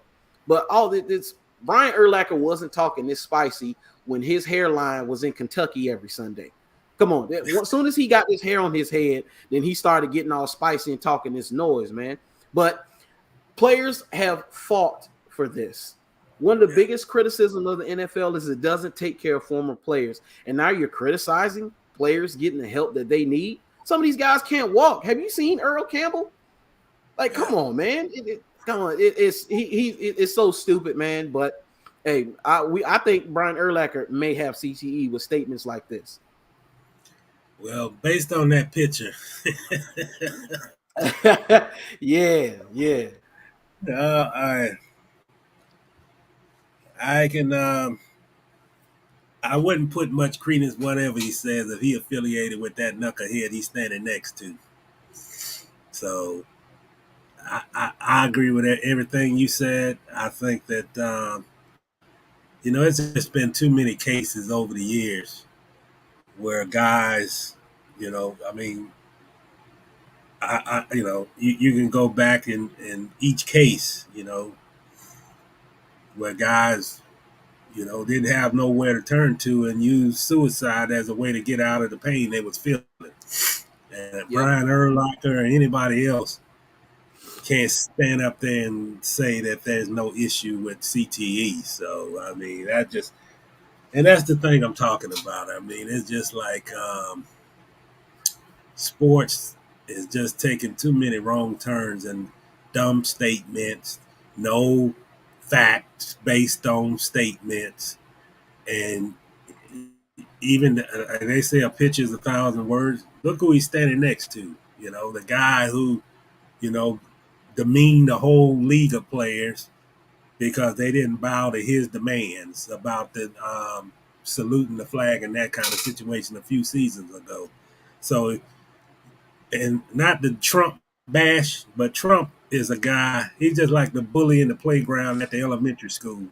When he don't get his way or somebody stand up to him, then he gonna keep trying to throw shade on the league, the person, or whatever, because they don't agree with what he agreed with. And then he'll find his cronies, his buddies, and he'll get them in a room, and he'll have them to align themselves. He's like a mob boss. He'll get whoever there. He'll get Looney and Mickey, and he get all of them in a room, and then he'll start throwing shade on everybody because they have a different view than he does, and that's pettiness, smallness, and And who is Brian Urlacher to have to be authoritative on CTE? I mean, come on, man. It is Yeah, like you say, man. He's got a new do of hair, and I think it done changed a lot of his thinking and where he's coming from with some of the things, the outlandish things that he's said over the last few years, and he's pissed off even some of his most closest teammates that he had with the Bears, just being out in left field, speaking just not making sense on the things that he's speaking out about. Just speaking out, but not making sense about what he's trying to speak out about, which is dumb. yeah, yeah. And this is once again, the more I hear from former players, the less I want to hear. Yeah, yeah. I mean, it's gotten to that point, man. I'm sorry, it's gotten to that point. Not to shut up and dribble them, but I mean, it's some of those guys. I don't want to hear them talk. I just want to hear you perform. I just want you to do what I came here to see. That's what I want you to do, because the more they talk, the less I want to hear. I can't even watch Summer League where a guy get in the microphone on TV and say, when I used to play, we used to do it a little differently. I say, well, that was 20 years ago. Keep it to the left and let's go to the right and see what these young kids doing. That's why we're watching it. We don't want to go back 20 years ago and see how you used to Right. do. Yeah. Yeah, you talking about it.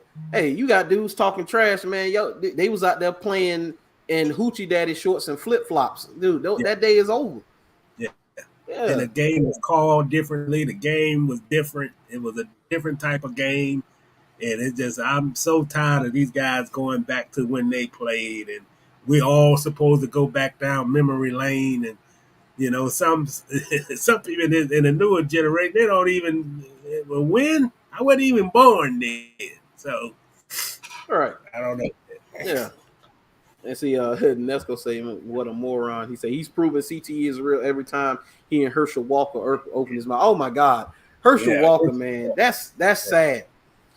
Dude, I don't even, anytime I see a video pop up and somebody like talking about it, I don't even watch it, because I'm like, I don't want to watch it, because people, it's amazing today. People love to watch the plane crash. They love to watch the boat sink. Yeah. I mean, they do. They love to watch it, man. It's like you're watching this man in real time. There's something obviously going on. There's something obviously wrong, and people just cheering it on and watching the downfall and clapping and recording it. No, they like this. Like, look at this fool talking this trash. Yeah. I can't believe he's saying this, and they recording it the whole time. Yeah, I agree. I don't know if I can add to it, but I agree exactly on that. I just think you need to put professional athletes. I mean, just be normal people, man. You done been in the spotlight. That's the thing I think that happens too much in our society, man. Not to preach, but I think a lot of times you get so much glory in your glory years, and it's almost I saw something. I would always in my lifetime respect a guy like Drew Pearson, because I was a kid and I watched him, and I know what it means for him, to be in the Hall of Fame and that kind of thing. But sometimes, man, when you're literally crying on TV because they didn't elect you to the Hall, and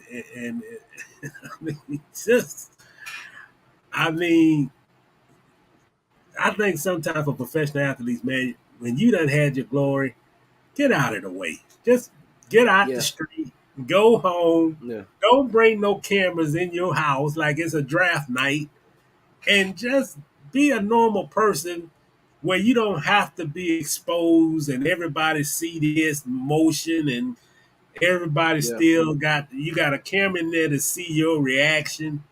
And it's just not, I mean, when is enough is enough? When is enough for an athlete to get out of the spotlight?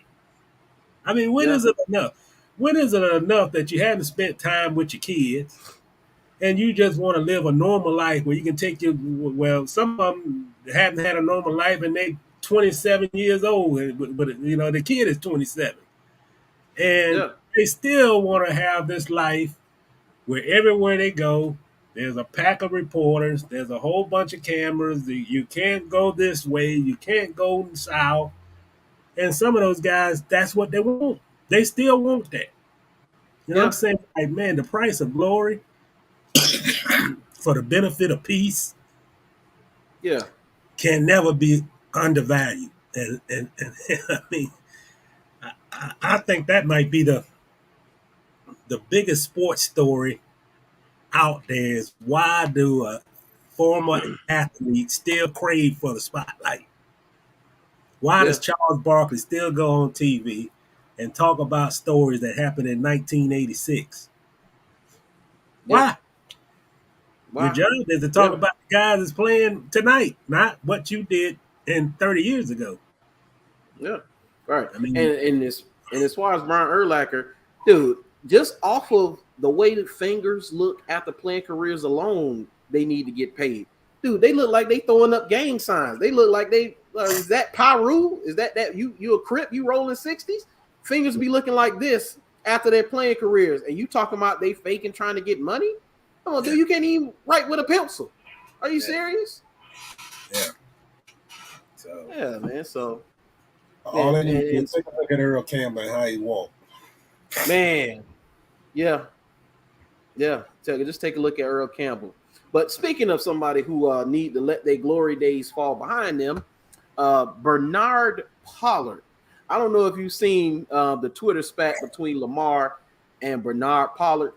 I think it was yesterday. It was like over the last 2 days, and I mean it was like a back and forth between the two. And apparently, Bernard Pollard has been bashing Lamar Jackson for years.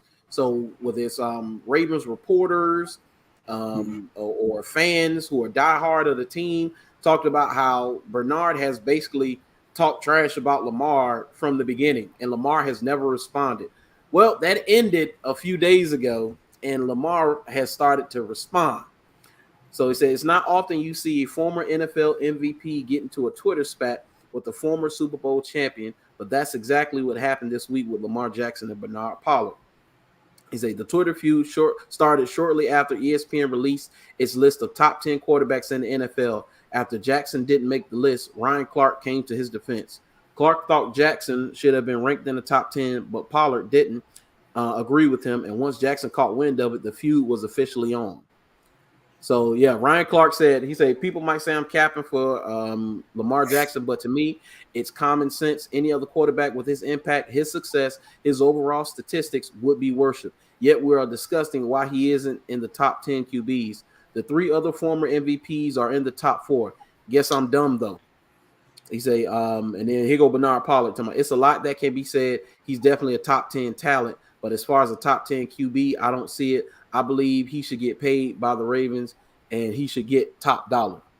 He said, although Pollard didn't say that Jackson deserves did say that he deserves top dollar, that wasn't the only positive thing he had to say about Jackson. After the tweet, he sent out another one where he mentioned that no wide receiver would ever want to play with Jackson because he's not able to make the throws. He said, no top wide receiver will ever come there while LJ is there. Plenty of wide receivers have been available to get in the offseason while LJ has been starting, but nobody wants to go. They give him the respect, but they don't want to play with him. LJ is good, but he's not able to make the throws. And hold on. He said, let me go back up. And he said, as you can imagine, Jackson did not take too kindly to that comment, and that's when the feud really kicked into high gear. First, Jackson called Pollard dumb. Yeah, he said, you dumb AF. He said, then Jackson pointed out that he had never even heard of Pollard, that he had to Google him just to figure out who he was arguing with. He say, facts are fact. Make sure you call me champ. Good luck with getting one, though. He say, never. Nobody speak of you. I had to Google you, little bro. I never heard of you until I seen you keep dissing like you was a Hall of Famer, but you far from it from across the ocean, like overseas. He said, although Pollard spent 9 seasons in the NFL and even won a Super Bowl, most NFL fans remember him as the guy who injured Tom Brady during week 1 of the 2008 NFL season. See, Pollard's Super Bowl win came with the Ravens in 2012, and even though he got a ring, Jackson was quick to point out that Pollard didn't do much in the actual game. He say, take vet out of your bio. You just played as an extra body, to be honest. Super Bowl with 2 tackles was those games changing tackles to my waiting. He said Jackson also said he actually remembered one of Pollard's bad plays from the game. Hey, and I'm not gonna play it here because they might copyright me, but it's that play where Michael Crabtree breaks the tackle and he scores a touchdown. And he brought Bernard Pollard, terrible effort trying to bring him down. He said, bro, we almost lost because of this. I watched this when I was a kid and I was going for the Ravens. And that play, I want to slap the F out of 31. And it's you. Well, come out of retirement, please. He said, although Pollard only had 2 tackles in the Super Bowl, he did lead the entire team in tackles during the 2012 season while playing for the Ravens defense, including the Hall of Famers Ray Lewis and Ed Reed. He said Pollard fired back at the Super Bowl insults by telling Jackson to get in touch with him so he could teach the Ravens quarterback how to read a defense. He said, turn on the film. I'll teach you how to read a defense. He said, Jackson then closed things out by making sure everyone on Twitter knows that he doesn't respect Pollard. He said, bro, I respect my OGs who currently and also played back in the day, but you, not ever. I don't know what you think this is, little bro, but your side job was stripping. He said, Twitter need to take that blue check. And, yeah, it's a video of him. I think he's in the Chiefs locker room, and he was like doing dancing, and he was doing splits, and that's him right there. And I'm like, yo, you can't be talking this trash, man. He said, as for Pollard, he stuck to ripping Jackson's football skills. He said, and that's cool. Just take that pacifier out your mouth and learn to make a check so you don't fumble the ball running into a blitz. Check. Oh, wait, you can't do that. He said, the feud seems to have died down for now, but it wouldn't be surprising at all if we were to see the war of words continue. Also, thanks to this feud, things definitely get awkward this season if the Ravens decide to celebrate the 10-year anniversary of the last Super Bowl winning, inviting Pollard and other players to M&T Bank Stadium for a game. So, and this all stems from Lamar being disrespected. And this all season, it just seems like, man, that he's been disrespected, man. When I saw that top 10 list, how in the world you put Joe Burrow and Herbert in the top 10? I don't understand. And you don't put Lamar Jackson in there. I really don't get it. But he's always had to fight this. This is nothing new. This is just fuel. This is fuel for him. He can go out and show the haters, go get paid by the Ravens, and go out and win, man. They criticize this guy so much, but I've said it all the time. Young quarterbacks don't usually win titles. And if they do win titles, they have amazing teams around them. Think about Russell Wilson. He had the Legion of Boom back in him, and he had beast mode. Ben Roethlisberger. Come on, man. Come on, Troy Polamalu, Casey Hampton, all those guys. Come on, let's be for real. Even Patrick Mahomes. Patrick Mahomes is great. Can't take nothing from him. But that Chiefs team was amazing from top to bottom. Especially on offense. So all you gotta do is let him mature, man. He can mature, he's going to get better. But Lamar is a top 10 quarterback, regardless of what anybody say. He has an MVP. Come on with the stuff. But Bernard Pollard seems like just a hater, and Bernard Pollard wanted some attention. That's all this is. Yeah, well, that's all it is. And it's just like ESPN. I believe that ESPN created the list and purposely put Lamar off of it so it can generate attention and get clicks. Yeah. Off-season news. That's what that's what they're trying to do. They're trying to create attention to the story. And what creates attention to the story? Not having Lamar Jackson among top 10 quarterbacks in the league. I haven't seen that story before, man. That's just the off-season hype. That's what it's called. And then just like you said, there's another ex-player. They ain't getting enough soap opera glory. So he's going to try to create some news and get on there and have Twitter fire with Lamar. Yeah. Yeah. Now, to give Bernard Pollard his credit, Bernard Pollard was a good safety. I know I think it was against the Patriots in the AFC Championship game. He put Stephen Ridley on a stretcher. I've never seen a running back get hit like that and just hit the ground the way he did. Like, his body was limp mid-air when he hit Stephen Ridley, and that changed the entire game. So Bernard Pollard has had its moments, but for him to go at Lamar like this, oh, come on.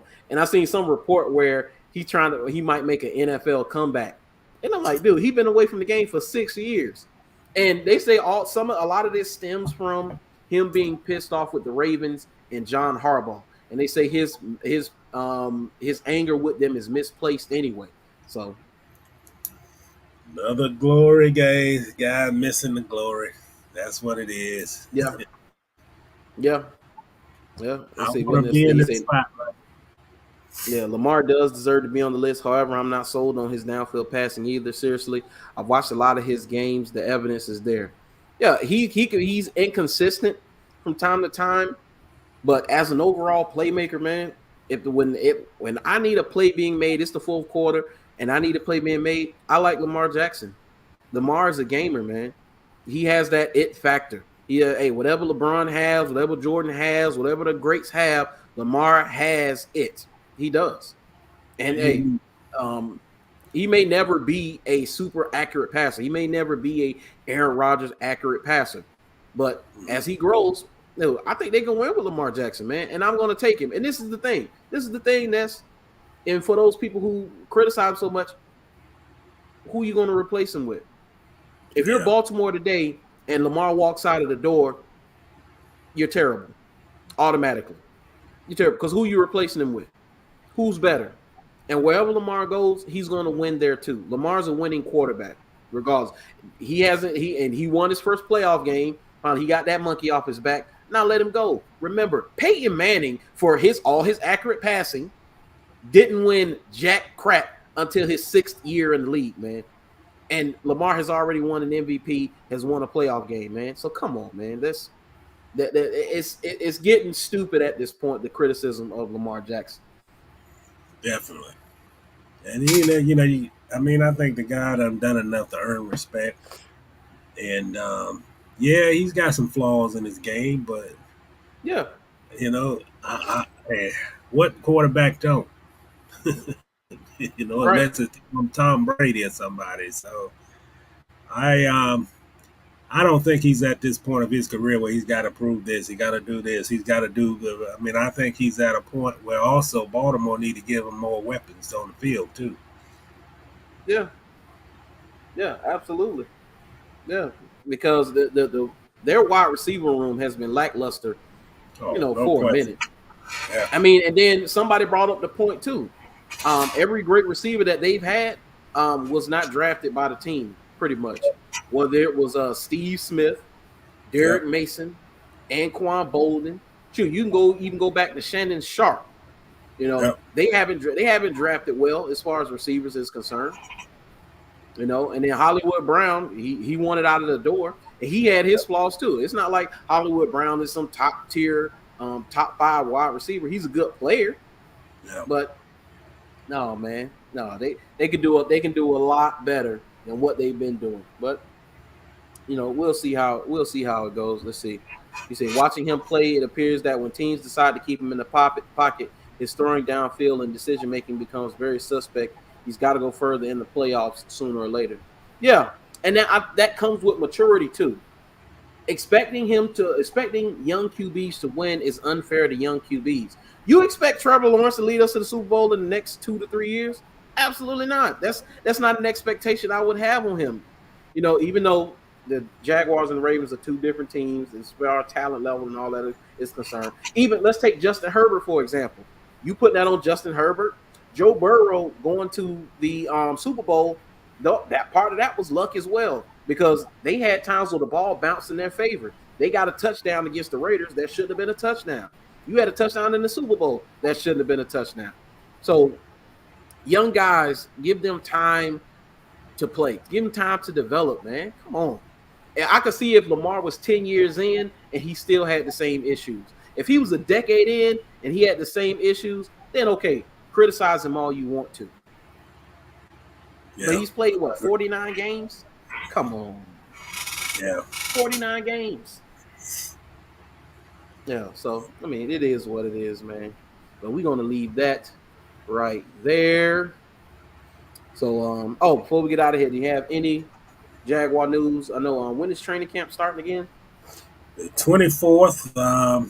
I heard, I've been on cruise ships and all that, but I think it was a good gesture for Trevor Lawrence to take some of the receivers to the Bahamas, and they worked out. Yeah, I saw that.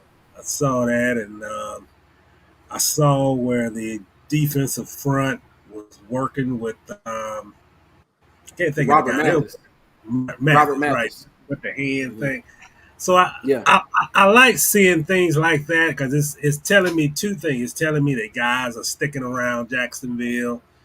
They're working on their own, and they're forming a bond between each other. And you talking about young player? I mean, I saw Trayvon Walker was in that group with those defensive linemen, and Yeah.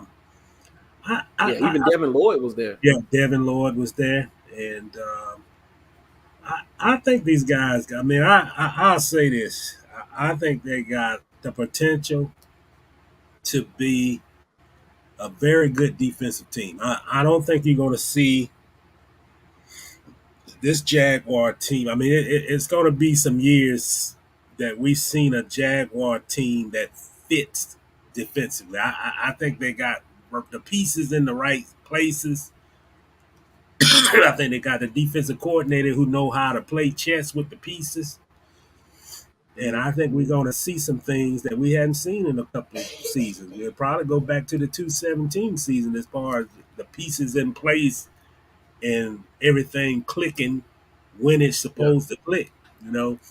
And I think it's a good thing that guys right now working, getting together with each other. You don't have to have a phone call from the coach, reminding them that training camp is X amount of days away, and they're already doing some things to get themselves aligned and get ready for a long 17 game season. So, and that's I think the maturity of Trevor Lawrence is going to be big, and I think it's going to be exciting for once that bell is pushed for training camp on the 24th. I think they're going to have some issues. I think not having training camp at the facility and getting on a bus, and even though it's right down the road going to Episcopal, I think that's some issues. But looking forward to this season. Is I don't want to break news or anything, but it's gonna be different for me, man, because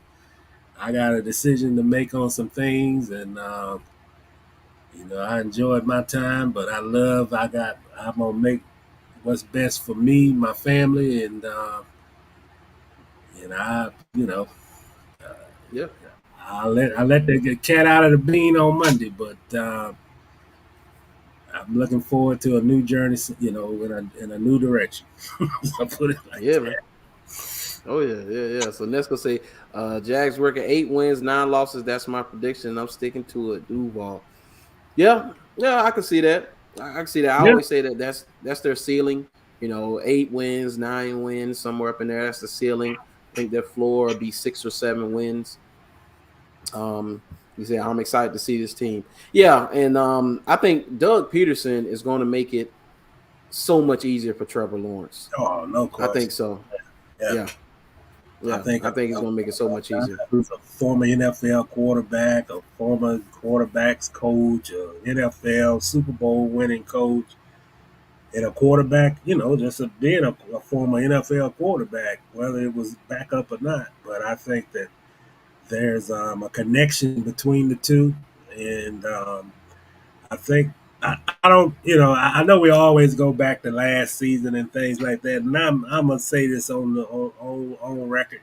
I don't think you Mm-hmm. ever gonna see this team lose games like last year. I think they'll be in the game. They may not win all of them, but I think they're gonna be competitive. I think they'll be good to watch. You'd be entertained by Yeah, watching them. Not where good Lord, like the Tennessee game in December when it's like 20-0 and they're not doing nothing on offense. I yeah, think Trevor is going to make a jump. I don't know how big of a jump, but I think he's going to make a jump. And I still say this. I say this on every show since the draft. I think I would have loved for this team to get another big receiver in that draft, an outside receiver. And I think that might be something missed, but I think they got the pieces in that room to be great. And I think a lot is going to be riding on Laviska. I think Laviska got to show that he can be a punt returner to earn a roster spot. And I think a lot of eyes are going to be on him. I think another thing to watch is going to be that battle at right tackle with Yeah. Juan Taylor and Walker Little. I think that's going to be important. I think they got to get it solidified. And I'm not ruling Jawan Taylor out. I don't think he's going to win that job. I think he might end up. Obviously, the loser probably be a swing tackle, but I wouldn't even be surprised if Jawan play guard some. But I think that I think the biggest difference you're going to see in this training camp that nobody job is safe. It's going to be a whole lot of competition at a whole lot of positions, and that's the way it should be when you coming off a 3-14 season. That you should have competition, and everybody on that roster should be looking over his shoulder that I don't have a spot that's secured, and I got to work my butt off to be a starter, and that's the way it should be. Yeah. He said, I really have to say this year, I won't have a full bar on my bets this year for the first time like years past. Yeah, I don't do much betting, man, because as soon as I lose $5, I'm ready to fight somebody. So Yeah. I don't bet. I don't bet, man. And it's hard to bet in the NFL, man. There's so much parity going on. You don't know. I mean, you could get off by who knows. Any team can get knocked off. It doesn't matter about record from week to week. If you got a good scheme, you coming riding in with momentum. It doesn't matter if the the big dog get beat at home or the little dog win on the road. I mean, it's a lot of parity. The Bengals going to the Super Bowl last year. That's enough parity for me right there. I know. Crazy, man. I couldn't even say right now who would be my favorite, man. Who gonna be the NFL champion? I can't even say right now. And what it is, like 9 days until training camp. I can't say right now who would be the favorite. I guess the Rams. Could they repeat? I mean, that'd be hard to repeat. Yeah, maybe Rams, Tampa, Green Bay, the Chiefs. Let's see, Doug Peterson alone has changed the atmosphere just with his professional presence. That makes a huge difference with players. Also, I hope Laviska balls out of his mind this season. I really love his tenacity as a player. Yeah, I do too. He said, Uncle John, where you think you're going? You Duval for life. Yeah, hey. Hey, you're gonna be Duval, all right. Yeah, we're gonna be Duval. We're gonna be Duval, that's for sure. We're gonna be Duval. Sitting in section 4 cussing out. Hey, what? He said with the Jags, he said I was guaranteed to win a 6-pack to a bottle of wine easy to add to the stash with his coworkers. Hey, so you had so you say that okay. So you say that's the full bar. So he used to get he had a full bar betting against the Jaguars last year. He said he don't think he's gonna get that this year. No, he ain't got Urban. Hey, you don't have Urban there to win your 6-pack this year. Yeah, it's a wrap on that. Man, I say coaching alone. I make this prediction. Coaching alone with this Doug Peterson staff, and I think that is an extra 4 to 5 wins just on the new coaching staff alone. Not getting themselves. They won't beat themselves. They know how to, like the Thursday night game in Cincinnati. They won't lose a game like that with this coaching staff. They won't call off the dogs. They'll go and continue to attack. Those kind of things. They know how to utilize their talent. Don't take starters out the game because of one fumble and all that kind of stuff. Don't have too many men on the field penalties. All that craziness. I don't think you have to that kind of stuff. And no Tim Tebow for training camp. Yeah, no, none of that, man. No, none of those major distractions they had last year. Yeah. He said, Kassan, I'll bet you cases of water. It's hurricane season, bro. Water is life. Hey, there you go. That's what. Let's bet some cases of water. I take some bets on some cases of water. Hey, this hurricane season, we may need them. Yeah. Hey, he said, Kassan Carter said, coaching alone would get them at least 5-6 wins. keep the pressure all game. Yeah, and at the very least, this defense is going to keep them in games. Yeah, For certain. And the Texans ain't going to score 60 plus points in 2 games, which is absolutely ridiculous. Yeah, ridiculous. They scored 30 points twice last year, and both was against the Jaguars. It's we'll see offensive unit call a timeout because they can't figure out the scheme while they're in the huddle. We ain't see that none last year. We'll see that a lot, especially early in the season. When they got some blitz package and they can't figure it out, and they got to burn a timeout. We'll see that, definitely.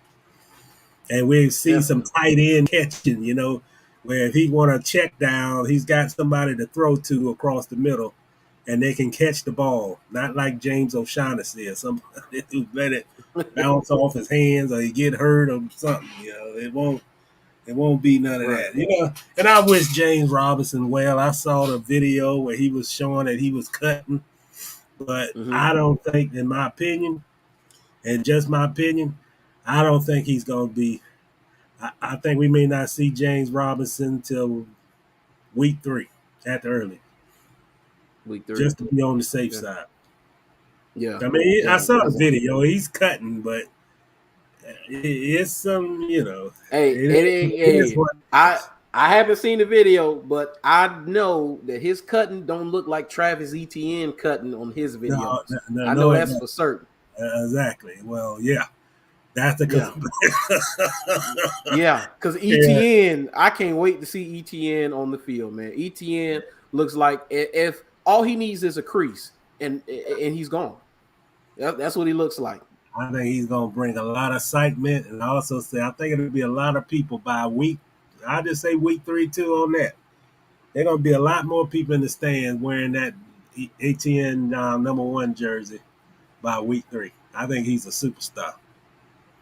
And I think he's fully back. I think he's fully back from that injury. And, I watched him. He done made a couple of videos cutting, doing, side to side. And then he looked like he's back at Clemson playing this June. He looks explosive. And I say all the all-season workouts, the OTAs, the mini camp, he was the one guy that I said, if I wanted to name an MVP, he was the MVP. He stood out in everything he did. Drills, running routes, just the way he flashed his speed, explosiveness. He looked to me like he was the MVP from the OTA through the well, they didn't have the veterans at the minicamp, but he was the off-season MVP. And he's got a lot. I like a guy who got a chip on his shoulder, man. He felt like I lost the season that I should have been on the field, and he's hungry. He's got him set out a year, and you don't know what kind of fire that lit with him, that he's got to stand on the sideline as a first-round pick and can't contribute on a bad team. That does something to some players, man, that, hey, I'll never want to experience this ever again. And I'm going to take advantage of every opportunity that I have when I get the ball in my hand. And he seems to be that type of motivated, man. And he's going to be something special. Ain't no doubt about that. Yeah. But I will say, just like he said, if you was to miss a season, last year was the season to miss. Man, that was the longest season in the history of football. I'll be honest. I'm still burned out over that season, man. Right. Too much, man. That was like a drama per day, man. Starting with training camp. We had a coach that was already retired, acted like he was back, and he was still retired and just going through the motions, man. So, right. Thank God they got real football back in Jayville.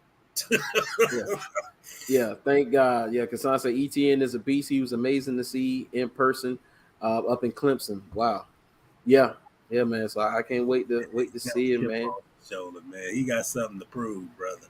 And he's been anxious at the bit. He's been chopping at the bits for a whole year to get back to that electrifying player that he was like he was at Clemson. And he's ready to shine, man. And I believe he's going to shine. Yeah, I believe so. He say, we're gonna get this last one and we're gonna get out of here. He say, and last season was the one to make some cash and beers and bar. Thank you, Urban. Yes, sir. Yeah. Oh yeah. And would it be interesting if the camera pans out when they play the first home game, when they play the Colts in week 2, that the guy Mm-hmm. sitting on the sideline on the Colts side is gonna be Urban Meyer as a fan.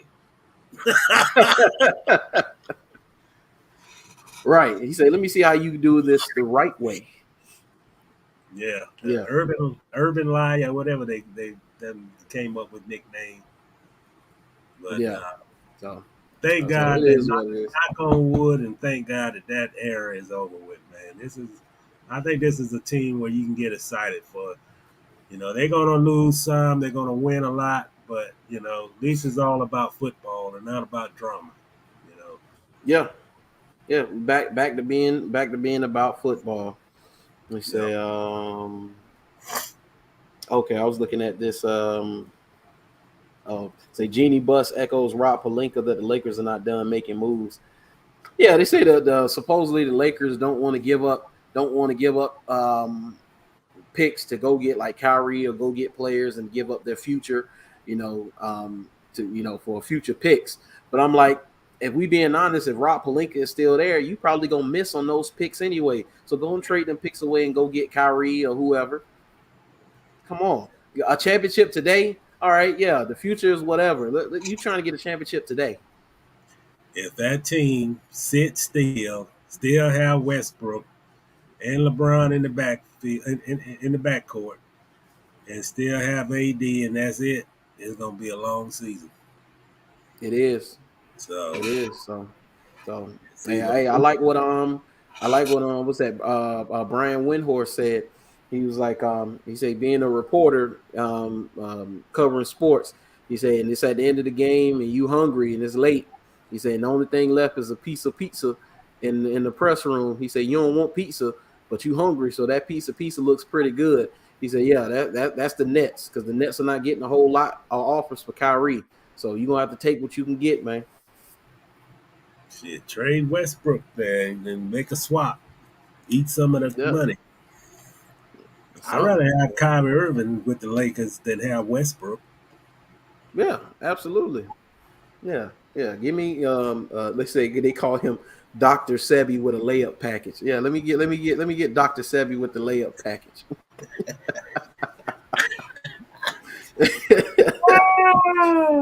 Man, so man, I appreciate everybody for tuning in. Make sure y'all like, share, and subscribe. Follow me on all of my social medias.